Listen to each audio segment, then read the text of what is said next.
In this video, I'm going to show you how to make a strawberry shortcake. And if you're new here, my name is Melinda.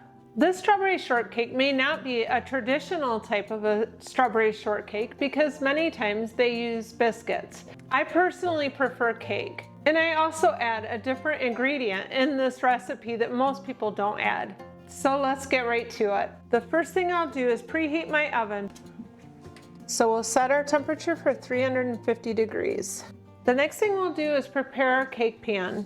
The recipe that I'm using, they say to prepare 3 9-inch cake pans. Because I want to make this easy, I'm going to use a standard cake pan. So I'm going to oil it, and I'm using avocado oil to grease the pan.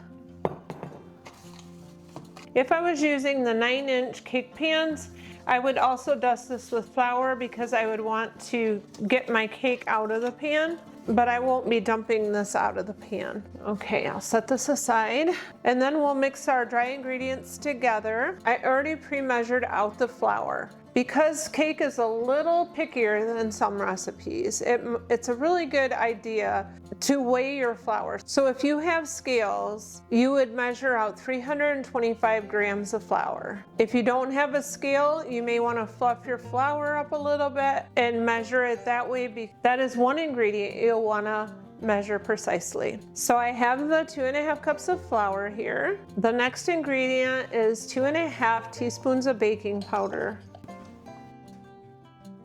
And then it calls for ½ teaspoon of salt. And we'll just stir all this together.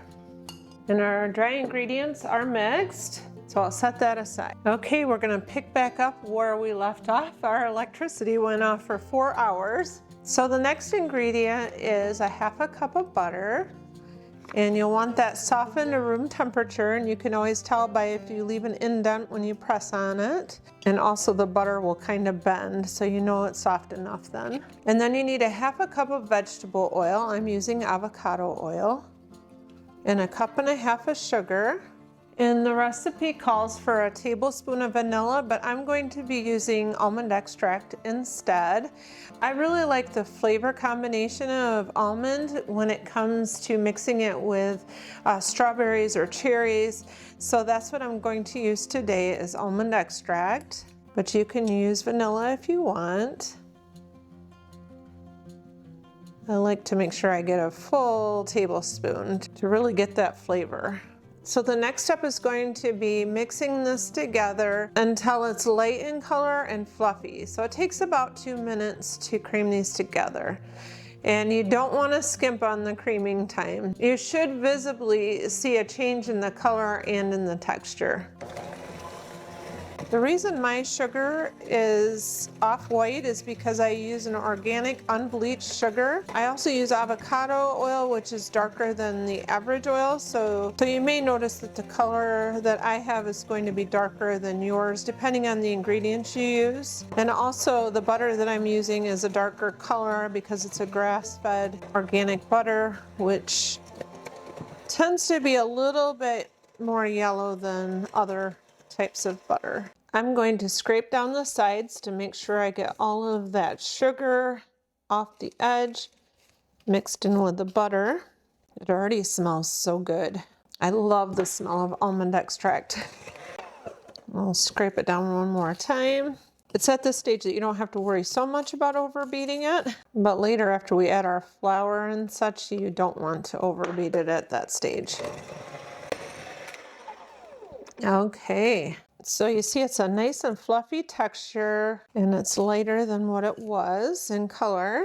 So now we'll add our eggs one at a time. And we'll mix them between adding them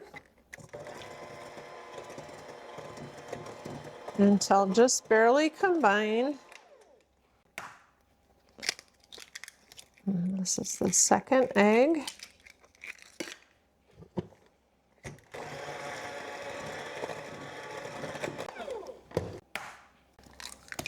And the third egg. And we're just mixing until mostly combined. And here's the fourth egg. And it's at this point that I'll scrape the sides down, kind of mix this together a little bit. Then I'll whip it a little bit more to make sure it's fully incorporated together.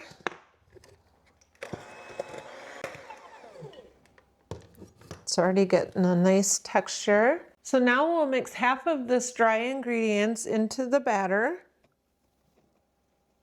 And we'll mix this until it's mostly combined. It's at this stage you want to make sure that you don't overmix it. So I have 1.5 cups of milk here. I will add the milk while I mix it. I better turn it down because I'm making a mess. So I'm mixing this until well combined, but again, not mixing it too much. And now I'll add the rest of my dry ingredients. I'll mix this together. I'm gonna take a short little break here and scrape the sides down.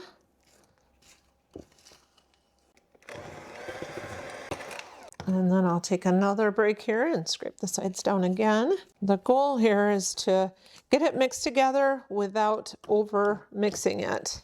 I think it's almost ready, but I'm gonna give it one more spin with the mixer just to make sure.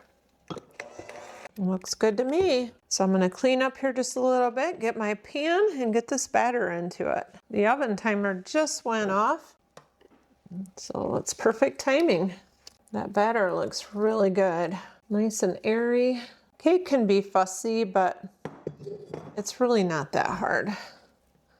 I'll just kind of press this out to make it somewhat even. I'm gonna give this a little jiggle to level it out and then tap it, get some of the air bubbles out. All right, it is ready to go in the oven. Put this in here. The recipe says to bake for 18 to 20 minutes, but that's for the 9-inch cake pans that the recipe calls for. We're doing a full cake pan size. So I will set the timer for 20 minutes, but we'll check it at that time. I'm going to guess it's going to take over a half hour to cook. So I'll set my timer for 20 minutes and we'll come back then and check it. So while our cake is in the oven, we're going to mix up our whipped cream mixture. We'll start out by putting our whisk attachment on our KitchenAid. And the recipe calls for 2.5 cups of heavy whipping cream. I have a little bit over, so I'll add a little extra powdered sugar. And then it calls for 1.25 cups of powdered sugar. And then it calls for 2 teaspoons of vanilla extract, and I'm using almond extract. And you can use whichever one you like. So we'll mix this on high speed until stiff peaks form. It's starting to get thick, so I'm going to scrape these edges down just to make sure nothing is stuck to the bottom or to the edges of the bowl. Now that it's starting to get thick, back on. You want to be careful not to over mix it, so I'm going to check it here. I think it's almost there. At this stage, if you wanted to be sure, you could take it off and use a hand whisk to finish this. Our timer just went off, so I went and checked it and added 10 more minutes because the center's not done. You can see it makes nice peaks in here. So it's ready. And I just sampled it and it tastes delicious. So I put the whipping cream in the refrigerator to keep it cool because it'll be a while before the cake comes out of the oven, and of course we've got to wait for the cake to cool. So the next thing I'll do is get my strawberries prepared. Last night I had a huge bowl of strawberries that I prepared to put in the freezer, and I just mashed them all. You can slice them or mash them, whichever you prefer. To keep this recipe easy, I just mashed them. So we'll take our strawberries and add 3 tablespoons of sugar to them. Right. I'd already put my strawberries in a bag and I'd stuck them in the freezer, and then I remembered, oh, I gotta grab them because I need them for the cake.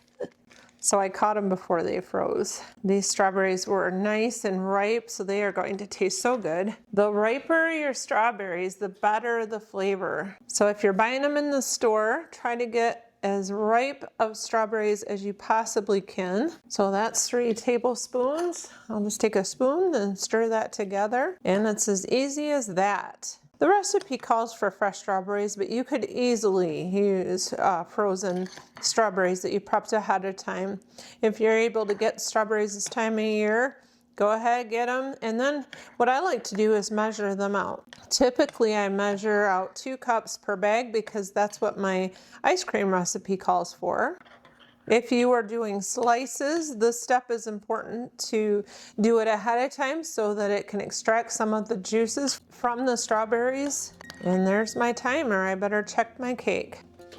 All right, let's see. It's getting brown on the top. That's a good sign. It actually looks done. Let me take a toothpick and check. It's bouncing back a little, but I just want to make sure. Oh yes, it is.